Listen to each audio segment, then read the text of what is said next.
Now, bringing you the very best in New Hampshire-based local music on IPMNation.com and 100.1 The Planet, this is Local Outbreak.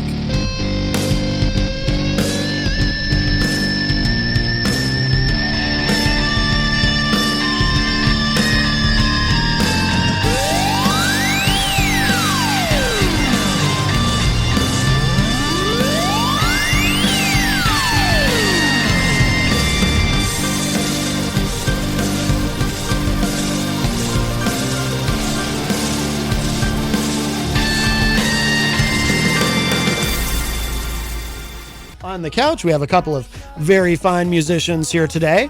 Now, Molly Diago, am I saying that correctly? Yeah, you are. That's me. Okay.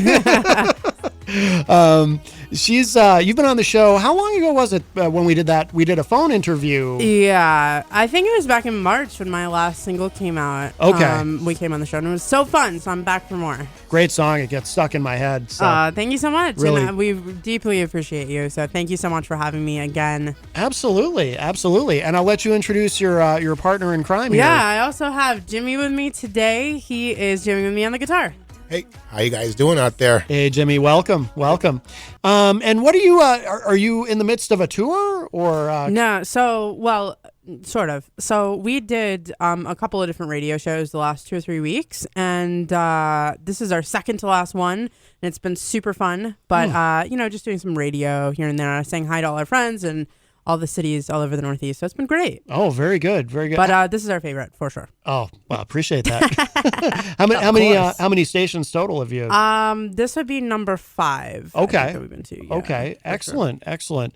And what's kind of the long-term trajectory? Do you have more music coming out, or are you going to be? The long-term trajectory is to get to tomorrow. Yeah. and then figure it out, But yeah, no, I have a record coming out next year sometime. Oh, good. Okay. And hopefully a single sometime in February, which you guys will be the first to know.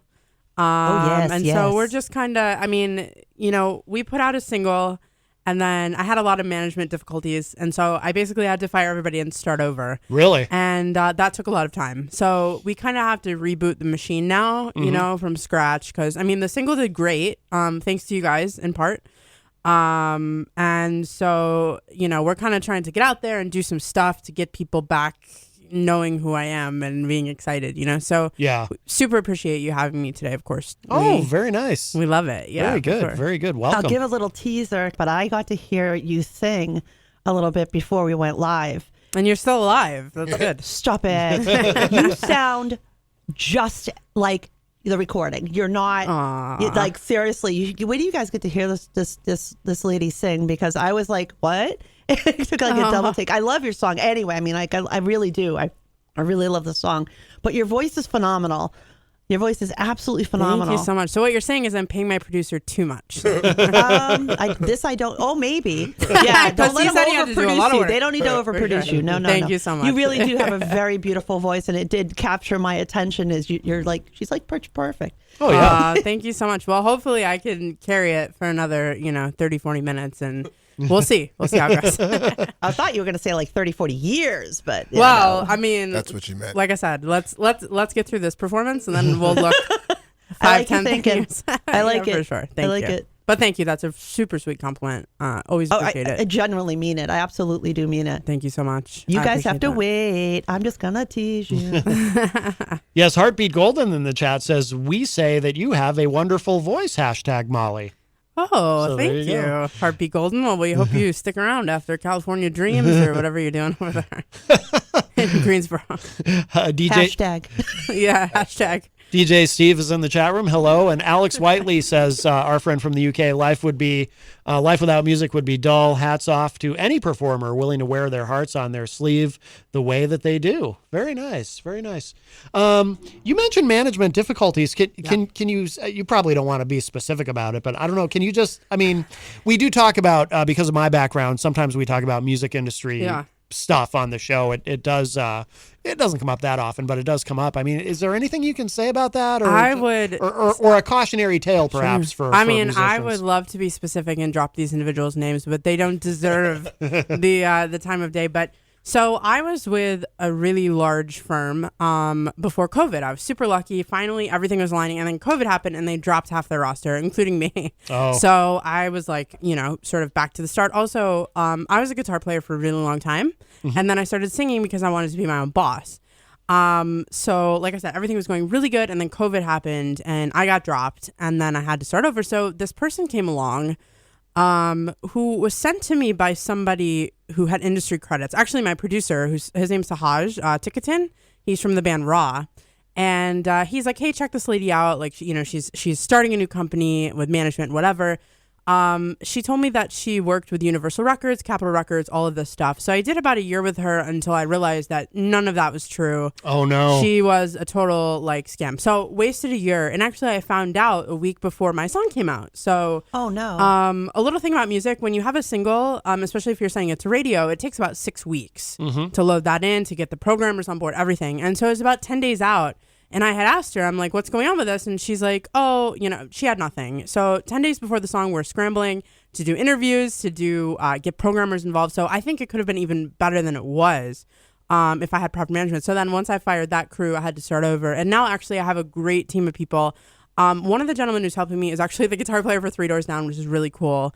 So he's kind of sent me on a trajectory to avoid the garbage that I dealt with before. But there's a lot of predatory people out there. And so I guess the cautionary tale is no matter who you are or who tells you, about somebody, do your own research and, check your references. Because, it even happened to, people like us. So, yeah. I would love to, like I said, I would love to drop those names, but they don't deserve the time of day. So, yeah. For sure. Was that a situation where, so you had paid for radio promotion? Was it that kind of thing? So... Yeah, yes and no. Most of it was because everybody has a radio agent, when you get to this. So we had hired who I thought was a radio agent to shop our song. And like I said, 10 days before, I said, I want to get on the phone with this guy. Who is he?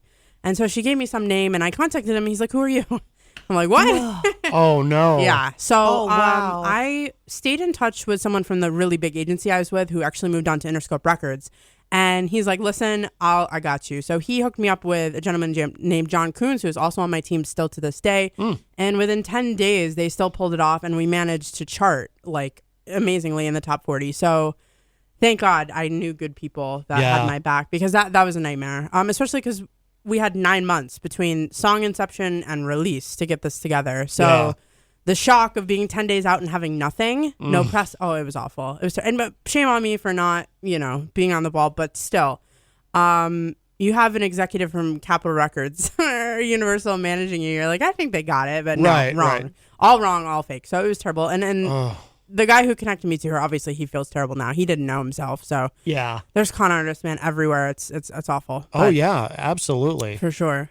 From that, do you have any advice for musicians who might be listening who, haven't gotten to that point in their careers yet, but they may be approaching that point where they're going to be looking at, radio promoters and managers and all of that? Do you Pick have any? A different career? No, just kidding.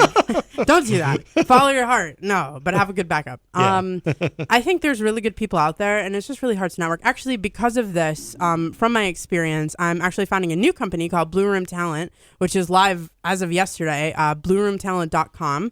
It's a group of musicians that have come together for this purpose to ensure that baby bands, as we call them in the industry, are not taken advantage of, vetting resources, connecting them to service professionals who we know are for real. Yeah. So the best thing is to seek advice, and counsel. And because even me as a young artist, I thought I knew everything. I had one good song and I'm like, wow, I'm like Britney Spears. It's like, no, you're not. But tone the ego down and take advice and make sure you're thorough in your reference check and all that stuff. Due diligence. Yeah, absolutely. But not to drop my own stuff, but blueroomtalent.com is absolutely now live, and we're super excited hopefully to be able to avoid crises like this happening to other people in the future. Excellent. We have somebody on the line who I think might be related to you. Oh boy. Hi caller, welcome, you're on the air. Hello, who's this? Hi. Yeah, I have a question for Molly. Yes. The question is I know she's so busy with music, and I feel so bad to hear she. Is that my mother? asked. Well, yes. Good try. Hi, Mom. There you go. She turned me in already. Hi, baby. Yeah, Everybody but, knows my the mom. funny thing about Miss Mally is she's a lawyer, so how these people think that they're going to scam her, not going to happen. I know, but even the lawyer got scammed, so it happens, it happens to the best of us. It's not an unusual tale in the music industry, For that's sure. for sure. Yeah, so if I was the people listening, I wouldn't mess with her. I have a question for the That's caller, just mama. actually. Caller, did you call in just to let everybody know that I'm... I love my baby, and then I better go because I'm already going to get murdered. All right. All right. Goodbye. Bye-bye. Your mom rocks. How did you know that ahead of time? It says? The caller ID, I saw the last name. Oh. Yes. Oh, A boy. little educated guess going on there. That was awesome. What were you going to ask her? I'm curious. I was now. going to ask her if she called in just to let the world know that, because my mom, although she loves music and everything, she was the biggest person in my life to say, make sure you have an education, and so me talking about what I would advise other people, I'm sure that's what she's really calling in for, is, yes. the backup. And she's very proud, of course. Yeah. But no, she is my biggest supporter, and I really appreciate that. And she didn't embarrass me too much, so I think we're okay. Yeah, I think we're good. But Excellent. That's funny.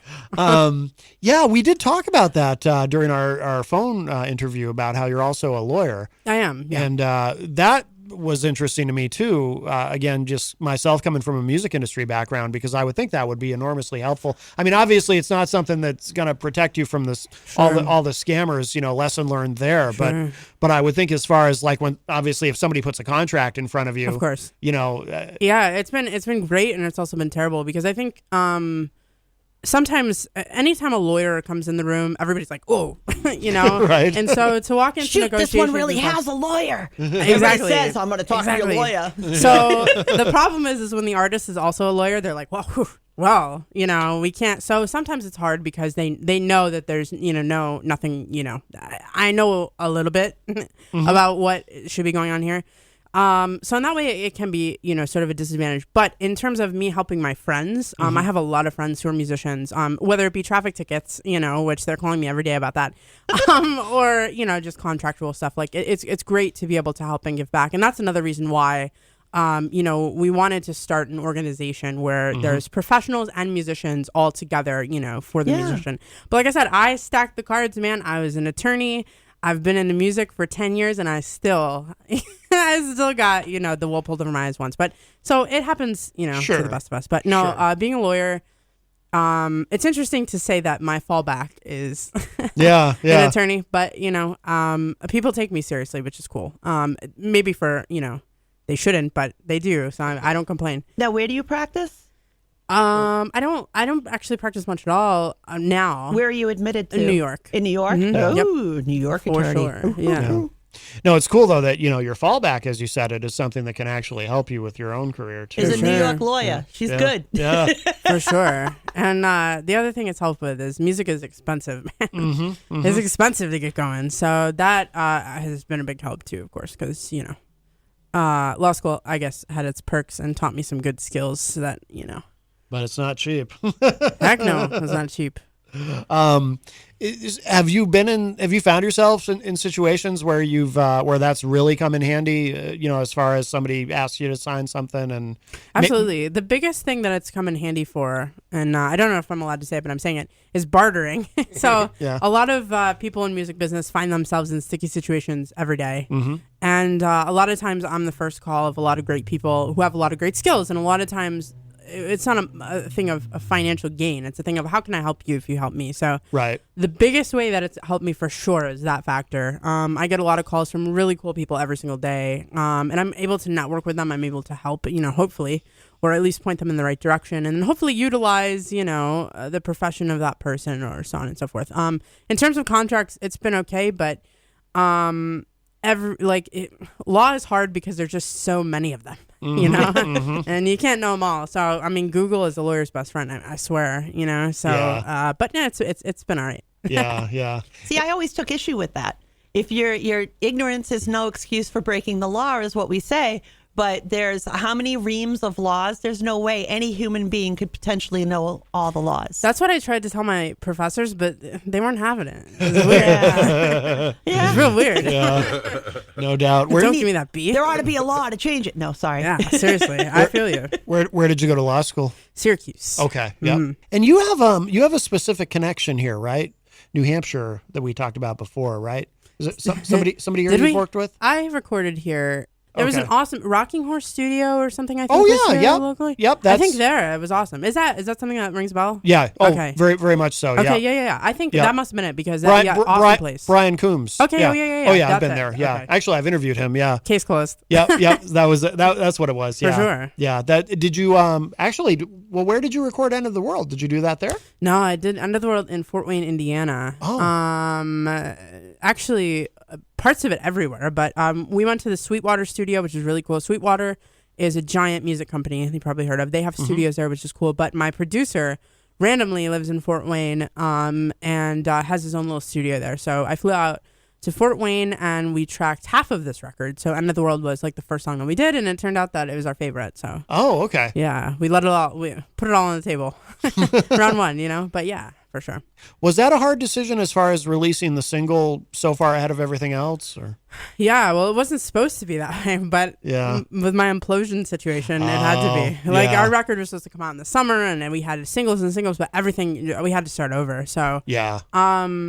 I don't want to say that it was wasted, because, I mean, any music that's out there is never waste, but at the same time, like, you work so hard on this timeline and keep the flow, and the flow completely stopped. Like, up until these last 2 weeks when I've been out doing these, interviews, everything stopped. So Yeah. it was one of my favorite songs, but I think we have other good ones, hopefully, that'll keep the people happy. So we'll see. But it sucked to that whole shebang. Terrible. Oh, yeah. Would not recommend 0 out of 10. So, Yeah. but here we are. You know what, though? I think it's really cool that you're sharing that, and especially coming from your experience, because it does present itself as a cautionary tale to others that here, even though you're an attorney and you've been, you got For sure. scammed, it does happen. For so sure. don't think you're immune. It can happen to It can happen to anybody. Exactly. Like I said, 3 years of law school and a bar exam, and I still fell for it. So, Yeah.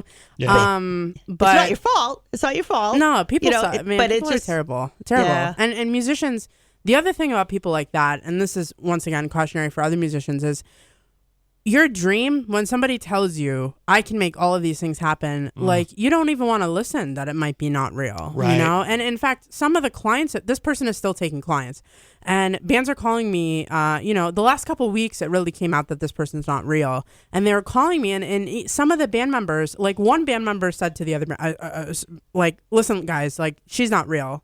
We spent a lot of money with her, like, we got to stop. And the other band members kicked him out of the band because they just didn't want to hear it. Oh, wow. So Wow. they're talking to me this week, so they'll change their mind. But, it's like, when someone's telling you a dream, you just, the analogy I use is like, do you know the feeling of when you're underwater and like somebody's holding you under, and that urge to breathe that you have? It's like scary. That's how bad you want it. You'll buy into it, and you want it if it ends up being nonsense, and it's nonsense, but that's exactly like what it is. It's predatory. It's terrible. Oh, yeah. And, Yeah. Absolutely.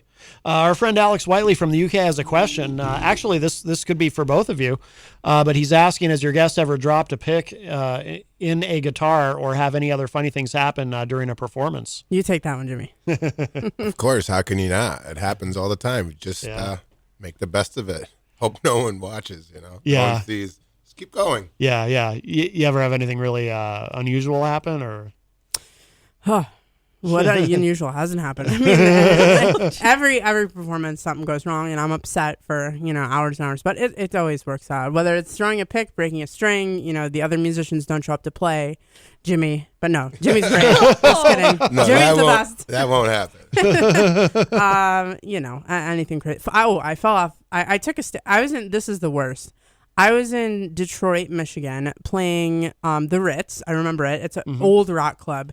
It almost looks like a bowling alley converted into a club. They have a huge stage, and really for no reason, because like 50 people were there. But huge stage, like huge room, and then on top of the huge stage, they have like a 4-foot drum riser.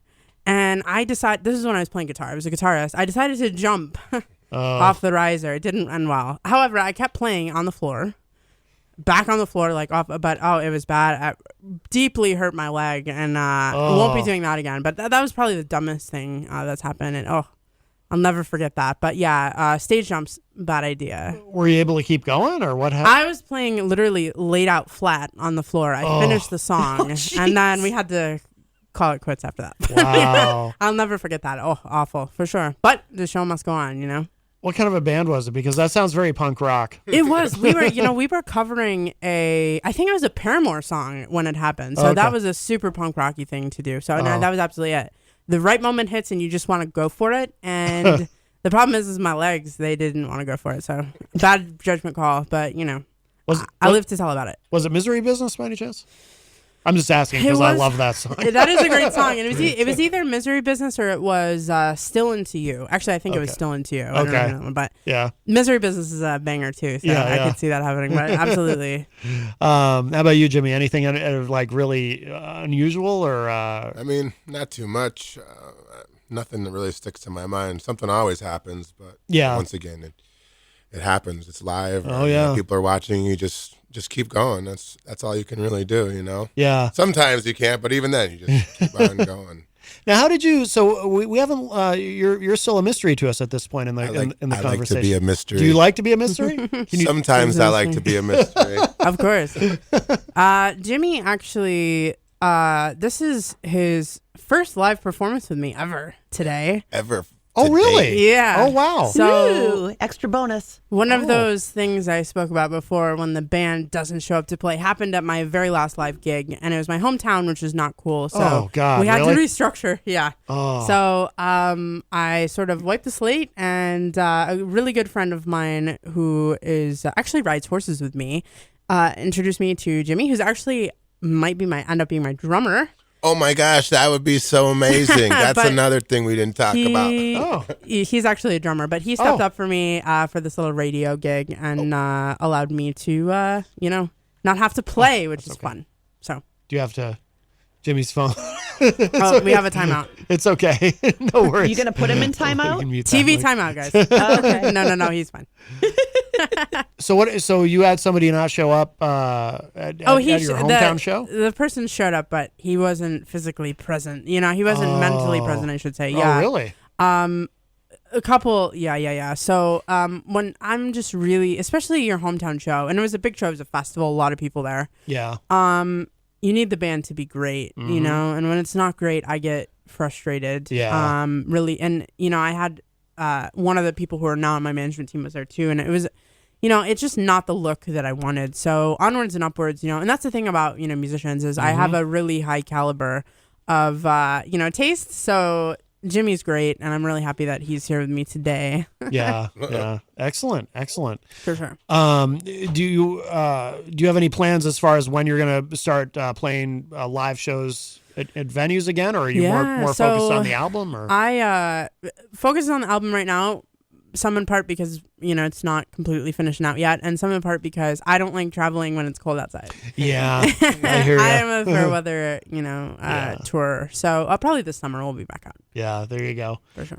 You've got a marriage proposal in the chat room. John Piazzo, however you say it, says, will Molly marry me? As honored as I am, I cannot. I'm sorry. But thank you, John. That's very sweet. It's kind of putting you on the spot there. He's a way putting me on the spot, but it's all right. I'm ready for it. Thank you. How about you, Jimmy? Would you be interested in marrying John since Molly turned Would I down? be interested in marrying John? Yeah.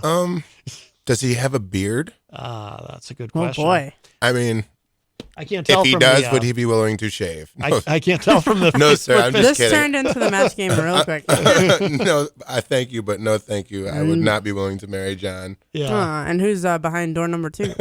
I'd buy John a coffee, but maybe not. Oh, well, that's sweet. That's a good first start. Yes. Very good. Molly Diago here with us on the couch, and Jimmy as well. And by the way, so I notice on do you try to use professionally as far as music the shortened version of your name, but you still, because online it's a little confusing. I know. So my headphones are out here. So I, it's hard to spell and pronounce the name. So yeah, I made the decision with my first management crew early in the process to just slash the name in half. Yeah. What we didn't take into account is the name Diago without the apostrophe is very close to an Italian slur. So Facebook would not allow me to use that as my last name on our fan page stuff. So Instagram would, but Facebook wouldn't. So I know it sucks. Oh, interesting. But once we had the trademarks and everything, we had to stick with it. So no. But that is my real last name. But that explains a lot. Yeah. It's a lot of people can't spell it, can't pronounce it. So I'm like, we're just gonna, Yeah. That explains a lot. But even with the apostrophe, Facebook won't let you do that? It wouldn't. No, it said no. You have to use a real name. This is interesting. Yeah. Wow. So that's the story. Actually, a really good friend of mine sort of was calling me Diago when I was like high school soccer team or something. So it worked. Yeah, and, here we are. But Facebook says no. Wow. Rude. And I am Italian, so I'm like, I'm all right with it. Right. So yeah, that we didn't really think that one through, but now we're too far in, to change. So we're good. Well, but you also couldn't have known. I mean, because I'm genuinely surprised that even with the apostrophe, Facebook gives you a hard time. I know. I mean, believe me, so are we. Yeah. I think what we'll do is I'm going to play as we go into break, because Molly and Jimmy are going to perform live after the break. As we go to break, I was thinking I would play this track, Lifetime. And Molly, you explained it last time you were on the show, but do you want to tell us about this again, this song? This is a duet, and it's interesting how this came about. It is crazy how this came about. And I know we don't have all day to to go through the story, but originally the song was written, I went to Detroit with a really good friend of mine, Hugo Ferreira, who actually is the one who recommended those things, the tarts. The tarts? Oh. Yeah. Oh. That's them and his mom. So great, awesome people, good friends of mine. I flew, I was working with him on some things, and we wrote the song together in Detroit with Chuck Alkazian, who's a cool producer. And things happened, a lot of drama, and the song didn't end up coming out. But Waylon, who's another really good friend of mine, knew that the song was really important to me, and he wanted to make sure it still got out there. So he stepped up. It was written as a duet between me and Hugo, but some stuff happened, and it didn't work. And so Waylon, who is a Mushroom Head and now a Killer's Confession, stepped up to do the song. And it came out 3-4 years ago, and it was just a fun thing to do, and I'm forever indebted to him for stepping up and making sure the song made it to the airwaves. So for sure. So I assume you've probably never had an opportunity to perform it live with him. I did. I went on tour with. Oh, you did? Oh, Hugh. Actually, yes, both of them. I went on tour with Waylon, and right before COVID, we went out.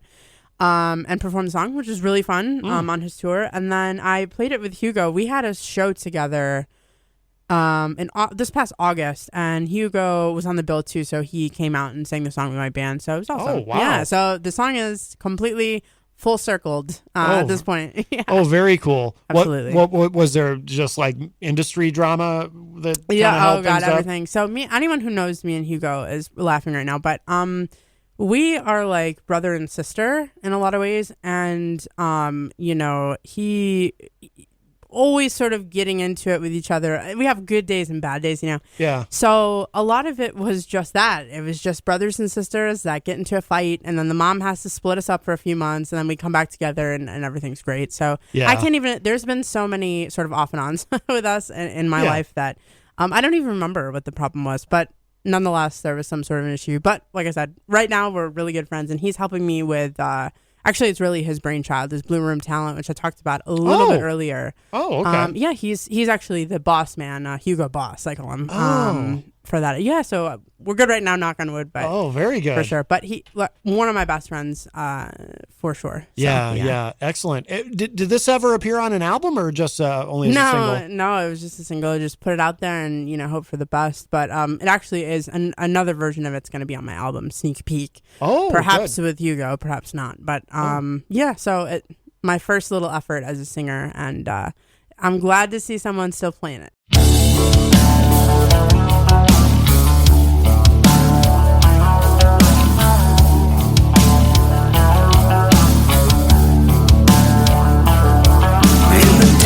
Sit here all alone, flip a page and engage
Molly Diago is with us and Jimmy, and they're going to perform a couple of songs live, and really looking forward to this. But in the meantime, check this out. This is Lifetime. And we've got some special people here going to play some music for us. Molly Diago is with us in studio. Hello. And on the couch over there, we have Jimmy on guitar. And we don't know much about him. He's very mysterious. I don't even know your last name. Do you want to tell us? It's Freed.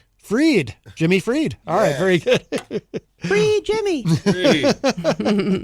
And Molly and Jimmy are going to play a couple of songs for us live. Play End of the World, which I believe you said you still have in rotation. That's right. Anything you want us to know about this before you play it? This was my first Billboard Top 40 rock single, and I am eternally grateful for it, and I'm eternally grateful for people like you guys to keep streaming me, because that's the only way we get there. So thank you so much. Hopefully we sound all right, but I'm sure it's going to be fine. Right, Jimmy? Oh, yeah. All right, very good. Whenever you're ready.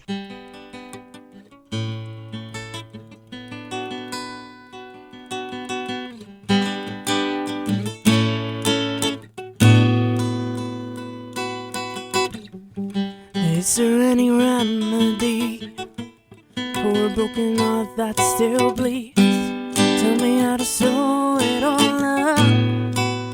Whoa, I feel like there's nothing left. I'm blind to any cause and effect. You don't see the skin that you cut.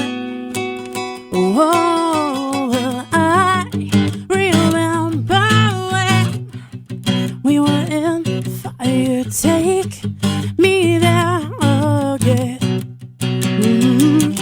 If it's gonna make this right, I'd be willing to wait till the end of the world.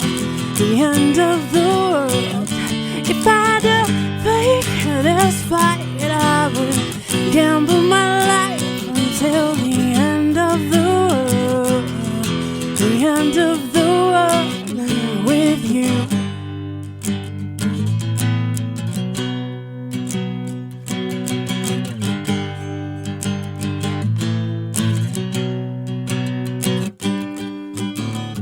I'm crazy I'd have to be to tell you what you mean to me. Will you ever let down your guard? Maybe time's running out. Maybe I'm still full of doubt, but nothing worth saving is not. Well, I remember when we were in fire. Take me there again. Yeah. If it's gonna make this right, I'd be willing to wait until the end of the world. The end of the world. If I fake this fight, I would gamble my life until the end of the world. The end of the world with you. And I can't tell that this is real. There's no more rush, straight from the source. So we hold on to what we feel. Not changing mind, not changing course.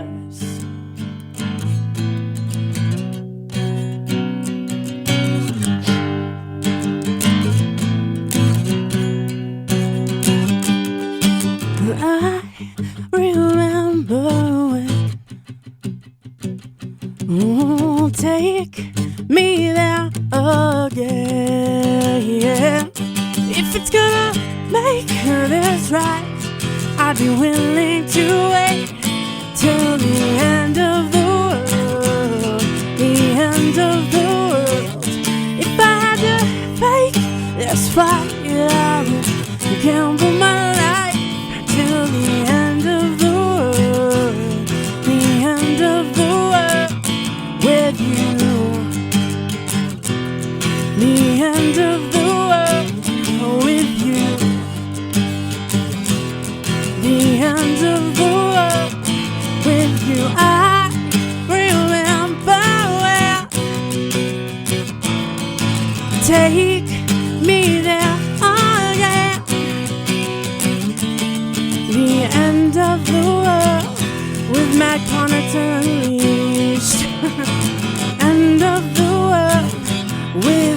22. The end of the world with you. Thank you. Very nice. Very nice. Wonderful. Reverb, schmeberb, you don't need it. I do, but thank you. Sounded great, Molly. I love that song. That sounded great. Wonderful. I love that song. This is so Thank cool you so getting to much. hear you have my own little private concert. Yeah. Of course. I'm a happy Just for girl. you guys. Absolutely. Oh, that was awesome. Yes. Absolutely. When you play out, so obviously you're not going to be touring again it'll be after the It'll be a few holidays. more months, yep. But do you have any covers planned, or will it be all original material when you do go actually, out? we played some shows this year, and we threw Foo Fighters in there. Did you? Yeah. And that was so fun. Yeah, for sure. But my start was, of course, as most of us start, as a cover band, artist, and I was a hired gun for other people's music. So kind of like covers, but also not. So yeah. Yeah, I mean, I have a lot of covers that I love to do all the time, but of course the people came to see my stuff too, so it's a nice balance. But yeah, absolutely. Now, when you played in cover bands, what was did you play in?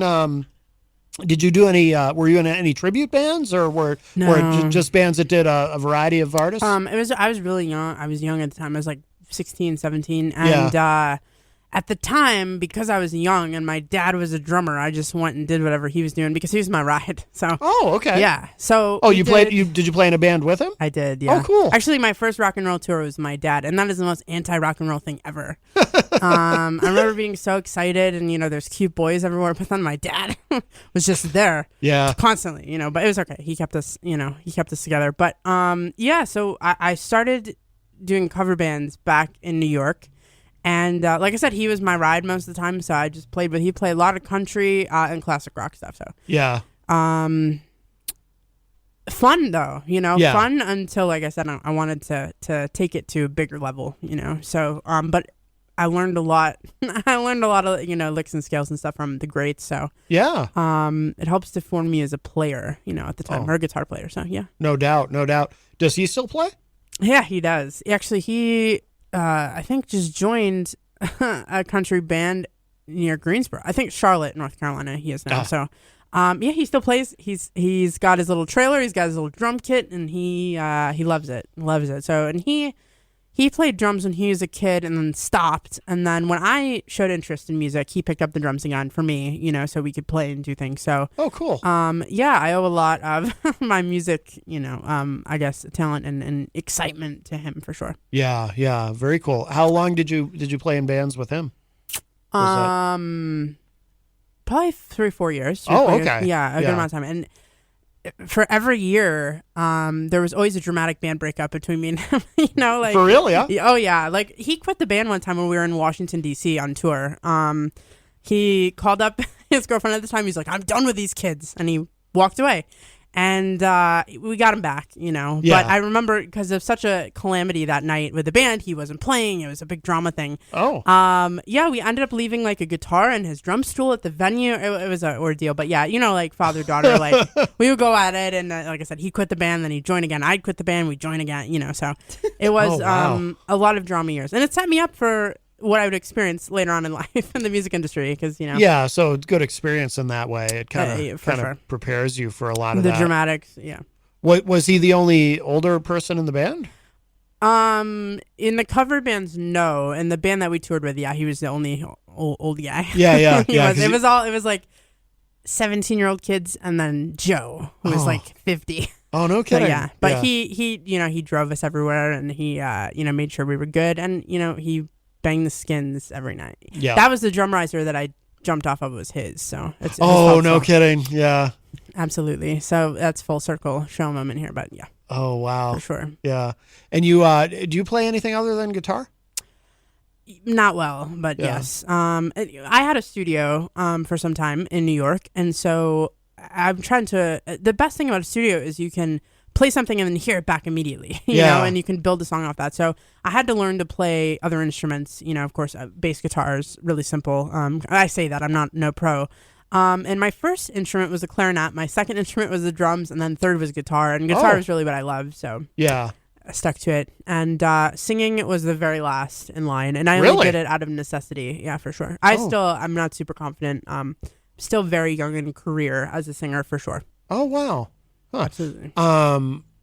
When you it's funny what you said about the bass, because I'm a bass player. Oh, and I might have insulted you. I'm sorry. No, not at all. That's what's funny about it, because I say something about it all the time. What you said reminded me, because I say this and other bass players get mad at me. But when I was a kid, I started out on guitar, and then but I wasn't very disciplined. I was one of those lazy kids. I was like, if I wasn't good at something right away, I'd get discouraged quickly. And sure. So I didn't really stick with it. But then I remember in high school picking up a bass, and I was like, oh, 2 fewer strings and I don't have to learn any chords. Heck yeah. I think I found my instrument. And it sure. turned out I did find my instrument, but it was kind of, that's how I found my instrument. Do you still play today, like actively? I haven't played in a long time. No, I've been in a bunch of bands, but I haven't. But it's been a while. What's up? What did you play? Like what kind of stuff? I was in a bunch of different bands. So I was in a couple of metal bands. I was in the last project I did was it was Chemical Distance. It was like a mix of hip hop and industrial. Very hard to describe. Because we had a very unusual sound. But yeah, a couple metal bands, a few metal bands. Those mostly, stuff where I could, flail myself around a lot without having to play particularly well. Was that your segue into radio, like music? Sort of, because I started out, so I was in a band called First Shove, and we were invited to be on actually it was before the term podcast was even used. It was this friend of mine, Hammer, he had an internet station called RageRockRadio.com, and he had a show called The Metal Classroom, and we went to be interviewed on that, and they kind of needed a new host. And wait a second, not Rock Rage Rock. Right. I know that. Rage Rock Radio. Okay. Not. I know there's a Rock Rage Radio. Yeah, that's my whole management team is. Oh no, kidding! Rage. Yeah, oh, okay. So I'm like, wow, that'd be awesome if you're a host on that. Yeah, that'd be funny. Yeah, no, this was Rage Rock Radio, which is not around anymore, unfortunately. But so we were on that show, and the Hammer who ran it, he thought that I might be good as a host. So he offered me the opportunity to start hosting and interviewing bands, and that was really kind of how I started. And one thing led to another. And here you are. And here I am. And a super side note, but I would love the origin story of the name Hammer. Yeah, I don't even remember. If you're not MC, but. Yeah, I don't even. That's an odd name to have, right? Like how I'm just trying to think of the ways that people would come about the name Hammer. Yeah. I know he used to have Hammer Time on his license plate. I don't know if he still does. That's awesome. I haven't seen him in a long time. Is that time. his real name, Hammer? No. Oh, okay. No. That would be more interesting. Yeah. Awesome. Yeah. So music always leads to one thing or another. Yeah. I think it's the same with all of us, But, yeah. And Jenny, did you play anything or sing or jam or? I sang. She does sing.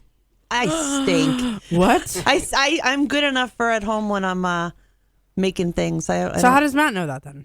Have you sang here? No. I sing at home. No, she sings at home. Yeah, loudly. Oh. I turn the music on in the whole house and just have a blast and cook things. But it was stuff. a known thing that you were a singer, so you must be pretty good. Yeah. If it's talked about. No, it's not talked about. So I sang through choruses and a select vocal ensemble. My claim to fame was to be able to sing the Lacrimosa in Latin and soprano. Wow. Then I got hit by a car, so I didn't end up getting to do Semspa. But wait. Yeah. Wait a second. So yeah, that got weird. And I did backup for a band for a little while, but we never really made it out of the basement. I've had a few of those. But it was fun. It was fun times. Nice. I used to dream of Ithaca. Really? They have a good music program there? Back then, yeah. I'm much older than thee, and yes. I don't know if I'd say that. My goodness. Previously, like with the bands that you played in the cover bands, did you go on tour like around? Like where did you go? Where have you played? All over the place. Yeah. Both with my own bands and with other bands. Like I did like the little bit of the hired gun thing where basically you need a guitarist. All right, I'm going. And I got to do some cool things there. So all over the place. You know, I've been super lucky. But like I said, Manchester, New Hampshire is my new favorite. So yes. Excellent. Yes. I finally found home, No, just kidding. But when are you moving? It's a great place. We are about out of time. But thank you both. This has been wonderful. Absolutely. And Molly, Diago, I hope to have you back again soon. And when the next single is out, we'll play it. We'll be the You're first. The best. Absolutely. But before we go, please tell us what we need to know to find you online, on social media, and sure. I think it's to the point where if you Google me, all of that will pop up. But yes, come say hi on Facebook, Instagram, all those things. And of course, anywhere where music is streamed, I guess, Spotify, Apple Music. We appreciate the listens, the likes, the heart, all of that stuff. So thank you guys. Thank you for having us. Really appreciate it. And happy to come back if you'll have us. Of course, anytime.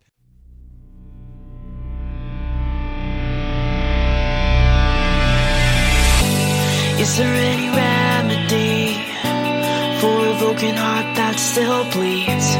Show me how to sew it all up. Feeling like there's nothing left. Blind to any cause and effect. You don't see the skin that you cut.